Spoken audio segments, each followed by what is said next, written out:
Hello class 12th. Today we discuss exercise 1.2 class 12th. Before starting exercise मैंने आपको functions के types बताई थी लास्ट वीडियो में. उसको एक बार फिर से थोड़ा सा हल्का सा रिवाइज करते हैं ताकि आपको इसमें कोई प्रॉब्लम ना आए. वन फंक्शन कौन सा था मैंने बताया था आपको. वन फंक्शन, हाँ जी, जिसमें जैसे ये E B C 1 2 3, तो हर एलिमेंट की हर एक एलिमेंट की एक इमेज हो. That's type of function is called one functions. ठीक है. अब देखिए ऑन टू, ये तो वन ऑन टू इनटू बताता हूं पहले. इनटू करते हैं. इसमें क्या होता है, ए बी सी डी 1 2 3 4. जैसे ए का 1 है, बी का 2 है, सी का 4 है, डी का 3 आ गया. मीन्स ये जो डोमेन है, ये डोमेन है, ये को डोमेन है.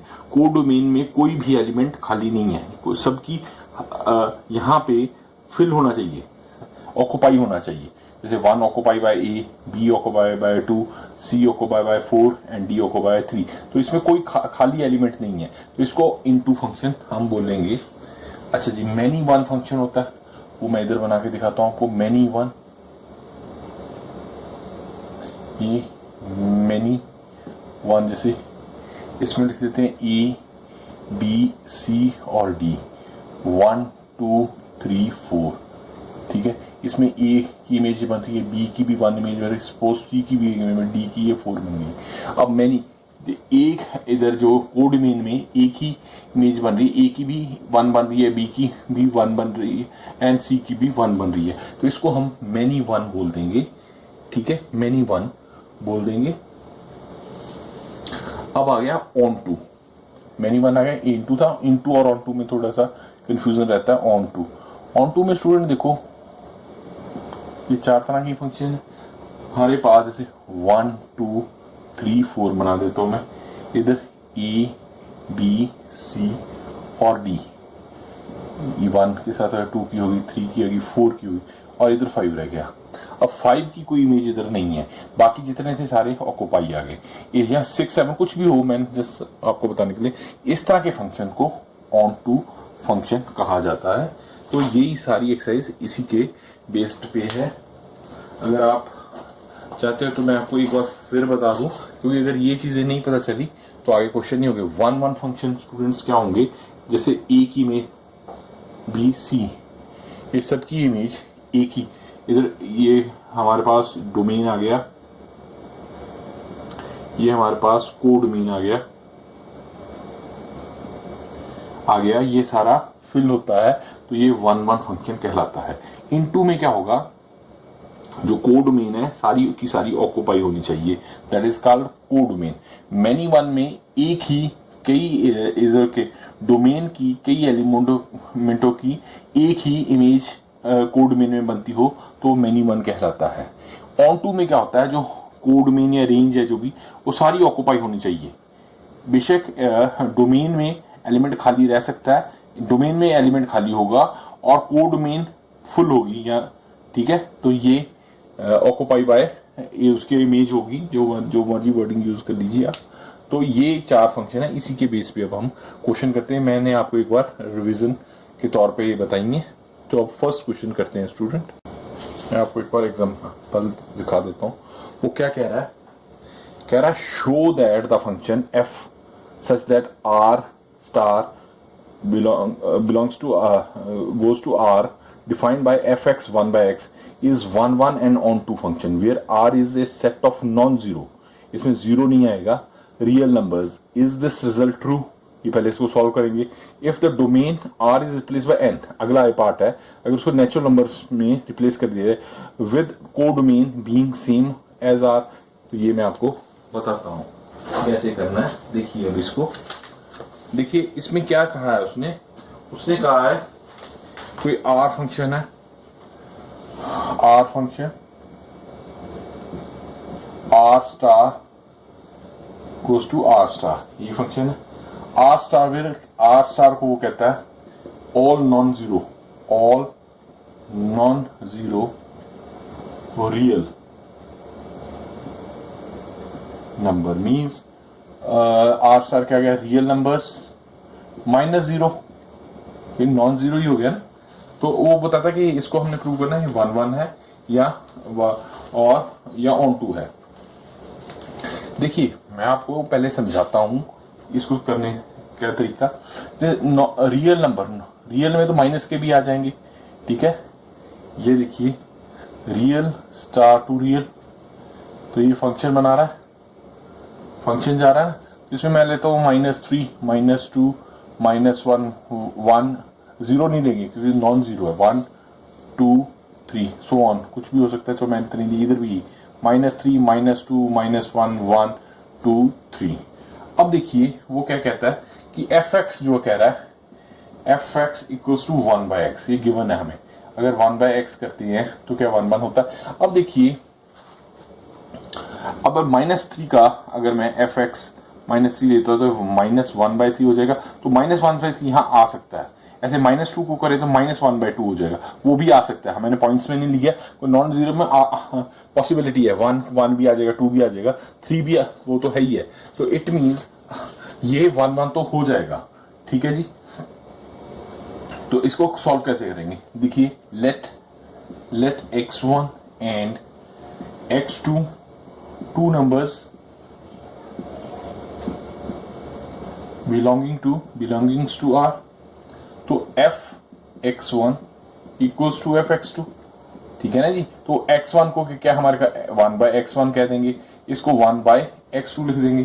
तो अब इसको क्या कर सकते हैं, इसको अगर सीधा भी सॉल्व कर दें, कई बार बच्चों को नहीं पता, इसको मैं इधर ले जाऊं, x2/x1 लिख सकते हैं, इक्वल्स टू 1 हो गया।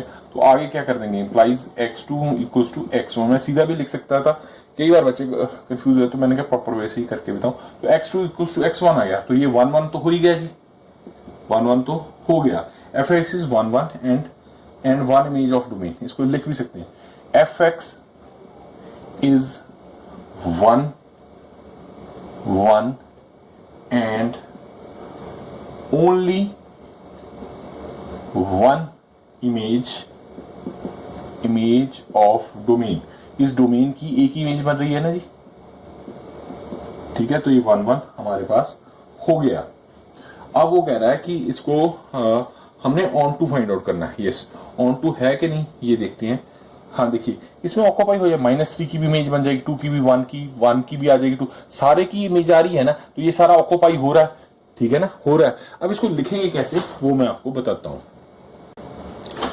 इसमें एक y एलिमेंट ले लेते हैं, let y belongs to r star, ठीक है जी। तो fx हमें गिवन ही है 1/x, ये गिवन ही है ना जी, ये दिया ही हुआ है उसने, बुक में दिया हुआ है। तो इसको 1/x को हम y लिख सकते हैं, कोई प्रॉब्लम तो नहीं, 1/x लिख सकते हैं, तो ठीक है। तो ठीक होगी बात। अब देखिए तो fx हमारे पास 1/x है, वो तो मैंने पहले लिख दिया। तो अब 1/x है ना, तो अब हमने क्या किया, इसको y है, y लिख सकते हैं, इसको हम मैं लिख सकता हूँ इस टर्म को x इज 1/y लिखा जा सकता है।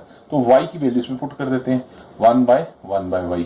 तो fx क्या आ गया स्टूडेंट, ऊपर चला गया, तो ये y आ गया। तो fx इक्वल टू y हो गया, मीन्स y यही प्रूव कर रहे थे ना, करना चाह रहे थे हम, fx is to y, fx is to 1/x था, तो fx इज टू y आ गया। ये हमने कोडोमेन मान लिया, अगर ये डोमेन है तो कोडोमेन सारी इक्वल आ गई, तो इट इज 1 1 फंक्शन। तो ठीक, ईच एलिमेंट ऑफ, इसको इस तरह भी लिखते हैं, y belongs to r as y belongs to r star.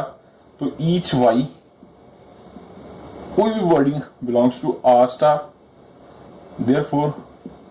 therefore x equals to 1/y belongs to r star such that fx equals to y हो गया, मैंने प्रूव कर दिया। इस तरह भी लिख दो, तो it is onto function. I think आपको ये बात समझ आ गई होगी। अब अगला नहीं, इसी का पार्ट है। वो क्या कह रहा है कि भी नेचुरल नंबर कर दिया जाए।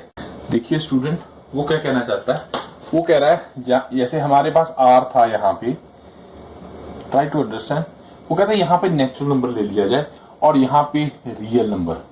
तो नेचुरल नंबर में तो पॉजिटिव ही आएगा, 1 2 0, तो उसने नॉन जीरो बोला ही है, 4 5 सो ऑन आ गया।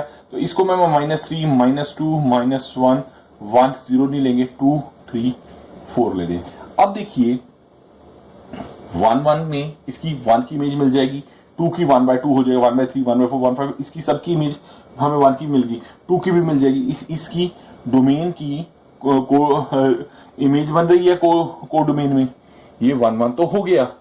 ठीक है, अब देखिए हम फाइंड आउट करना चाहते हैं कि ऑन टू है कि नहीं। अब 1 2 3 तो आ गया। अब देखिए इसमें कुछ पॉइंट छूट भी गए थे, -3 माइनस वाले तो सारे ही छूट गए, तो फिर ऑन टू तो होगा ही नहीं।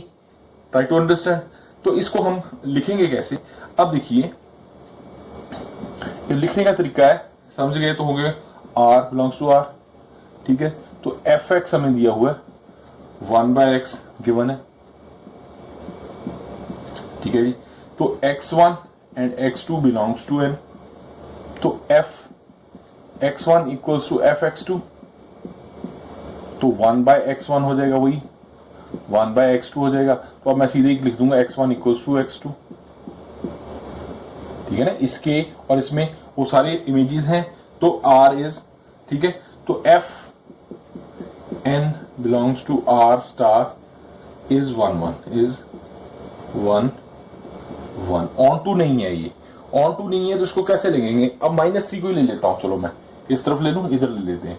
-3 बिलोंग्स टू r या r स्टार है, जो भी r है, r स्टार दिया हो ना उसने।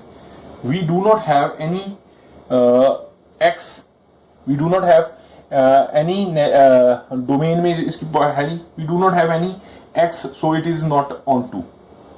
ठीक है ना, -3 इधर से ले लिया, इसका हमारे पास है ही नहीं है, इसका डोमेन में तो है ही नहीं है, तो x बिलोंग्स टू -3। बट इसको लिखेंगे कैसे? वी डू नॉट हैव, ये x माना था ना, ये x माना, इसको y, we do not have x तो है ही नहीं, -3 का x है ही नहीं, so it is not onto. ये टर्म x कहलाई जाती है, ये टर्म y कहलाई जाती है। तो ये थोड़ा सा आप ध्यान देखिए, तो उसमें मैंने x लिख दिया, तो ये ऑन टू नहीं है। Is it okay? अब हम सेकंड पार्ट करते हैं स्टूडेंट। यूज हो रही है, मैंने पहले भी बताई थी, मैं आपको दोबारा बता देता हूँ। सेकंड टर्म ऑनवर्ड क्या है? इंजेक्टिव। यस, ये इंजेक्टिव क्या होता है? ये होता है 1 1 1 1 1 को हम इंजेक्टिव भी लिख सकते हैं। एक होता है सर्जेक्टिव, एक बाइजेक्टिव होता है, वो लेटर ऑन बताएंगे जब आएगा। तो इसको बोलते हैं ऑन टू।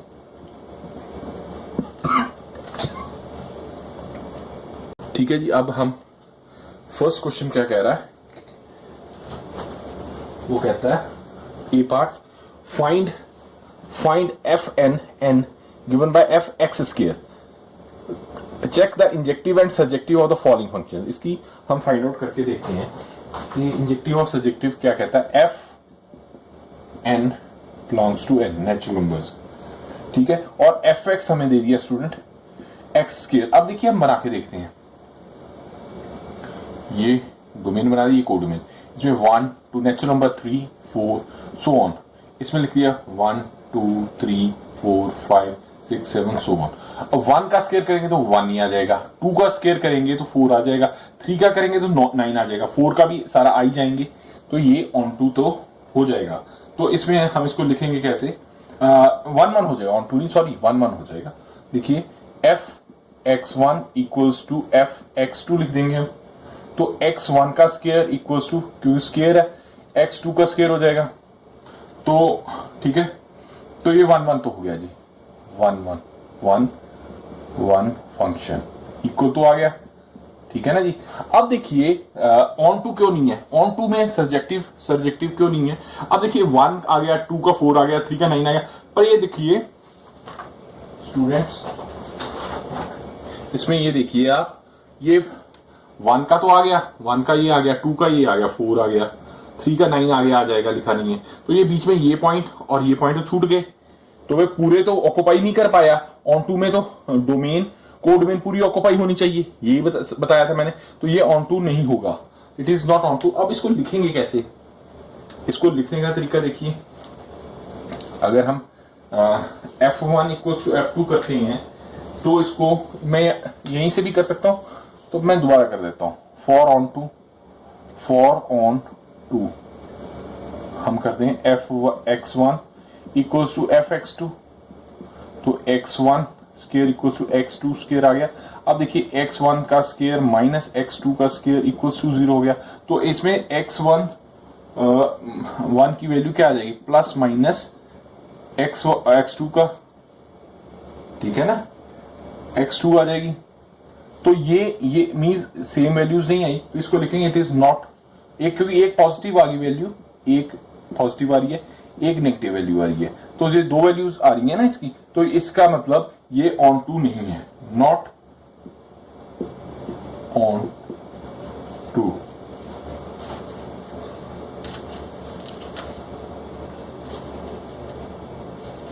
ठीक है जी। हाँ जी, इसका सेकंड पार्ट वो बोलता है, क्या बोल रहा है? F such that Z and Z belongs to Z. Z is integers, ठीक है, ये आप जानते हैं। अब इसको बना के देखते हैं, इसको करके देखते हैं इंटीजर्स को। तो इसको मैं -3 -2 -1 नॉन जीरो, ऐसा कुछ नहीं लिखा तो 0 लिख सकते हैं, 1 2 3 एंड सो ऑन। इसमें -3 -2 -1 0 1 2 3 एंड सो ऑन। अब देखिए हम करते हैं Fx1 इक्वल्स टू Fx2, तो x, हाँ ठीक है, Fx हमें दिया हुआ, ये मैंने लिखा नहीं, x स्क्वायर है, तो इसी तरह x स्क्वायर का क्या आ जाएगा? x1 का स्क्वायर इक्वल्स टू x2 का स्क्वायर हो जाएगा। ठीक है, अगर इसको x2 को, हाँ, तो ये हमारे पास अब देखिए, अब इसको अगर हम करते हैं, आपको मैं कुछ वैल्यूज लेके दिखा देता हूँ। तो इसमें क्या आ जाएगा? x की वैल्यू क्या आ जाएगी? इसको y मान लें, जो y भी माना जा सकता है, चलो अगर नहीं भी मानते तब x प्लस माइनस x2 आ जाएगा, इसको y भी लिख सकते थे, और ज्यादा क्लैरिफाई हो जाता है अगर मैं y ले लूँ तो, ठीक है ना। तो इसमें y की वैल्यू, क्योंकि मैंने कहा था F2 को हम इसको x लिख सकते हैं, इसको y हम लिख सकते हैं। अब मैं x2 लिखता हूँ तो थोड़ा सा कंफ्यूजिंग होता है, ऐसे भी लिख सकते हो, आपकी मर्जी, तो माइनस y आ गया, तो ये दो वैल्यूज आ गई, तो इसका मीन नॉट 1 1, इसको इस तरह भी एक्सप्लेन कर सकते थे अगर। अब देखिए मैं अगर -1 लेता, -1 का स्क्वायर करो तो 1 आ जाता। देखिए मैं अब करके दिखाता हूँ, -1 लेते हैं, इसमें -1 का लेते हैं तो 1 आ जाएगा, स्क्वायर किया तो, और 1 का करेंगे तो भी ये दोनों 1 1 आ गई। ये तो एक की ही दो वैल्यूज, दो एलिमेंट्स की एक वैल्यू है, तो मैनी 1 बन रहा है, ठीक है, तो ये 1 1 तो होगा ही नहीं। अब देखिए इसको मैं करके भी दिखा देता हूँ, -1 का स्क्वायर करेंगे तो ये 1 आ जाएगा। इसी तरह 1 का लेते हैं जी, तो 1 का स्क्वायर करेंगे तो भी 1 आ गया। तो ये देखिए अब ये इधर वाला भी इक्वल आ गया, पर f-1 does not equals to 1, ठीक है ना। या तो ऐसे दो वैल्यूज में बता रहा था, इस तरह लिख लो या इस तरह कर लो, आप एक ही बात है, is not 1 1, so it the function it is not 1 1 function, ठीक है। अब many 1 onto, sorry many 1 तो नहीं, इंजेक्टिव कुछ, तो एक ही ले लो, इसमें -3 है, ठीक है ना। -3 इधर कभी भी नहीं आएगा, क्योंकि -3 का स्क्वायर करेंगे, 2 का स्क्वायर करेंगे, 1 का स्क्वायर करेंगे तो नेगेटिव वैल्यू तो आएगी ही नहीं स्क्वायर करने के बाद। अब इधर का अगर हम नेगेटिव ले लेता हूं, अगर देखिए -3 बिलोंग्स टू z, ठीक है जी, देयर इज नेगेटिव की इधर तो वैल्यू ही नहीं होगी, there is no x which belongs x does not belongs to z, does not belong, ऐसा कोई x है ही नहीं, ये x है y है, कि वो माइनस में आए वैल्यू, ठीक है। तो such that f(x) equals to x square, तो so it is not surjective या on to, ठीक है। अब थर्ड पार्ट करते हैं बेटा, सेम वही आ गया, अब इसने रियल नंबर्स बोल दिए, r into r given by f x belongs to x square, real numbers आ गए। Let x1 x be the two real numbers, let same मैं बार लेट x1 हो, वही बात बार बार नहीं रिपीट करूंगा, x2 be a real numbers, ठीक है जी। तो f(x1) इक्वल्स टू f(x2) हो रहा है जी, देखिए चेक करते हैं। तो x1 का स्केयर आ जाएगा, इधर x2 का स्केयर आ जाएगा, क्यों स्केयरिंग करेंगे। तो x1 की वैल्यू क्या आएगी, प्लस माइनस x2 या x2 या y कुछ भी लिख दिए तो नॉट 1 1। अगर इसको मैं y लिख देता हूँ आगे, यहाँ x2 ही रहने दो, चलो छोड़ो। तो इसमें क्या आ जाएगा, एक प्लस x2 आ जाएगा, एक माइनस x2 आ जाएगा। तो नॉट 1 1 हो गया, नॉट 1 1 हो गया। अब ठीक है, अब वही वाला रियल हमने बोला है, तो रियल में माइनस भी टर्म आ जाएगी, माइनस टर्म लेंगे तो माइनस इधर लेंगे, क्यों स्केयरिंग करते हैं, तो सेम पीछे वाला ही। तो अगर y belong equals to 3 belongs to r, मैं बार बार नहीं कर रहा, there is no x belongs to real such that f(x) belongs to x square, so no on 2, ठीक हो गया, 3 हो गया। अब 4 एंड 5th पार्ट आप खुद ट्राई कीजिए, अगर नहीं आएगा कमेंट बॉक्स में लिखना, मैं सॉल्व करवा दूंगा। अब थर्ड क्वेश्चन करते हैं।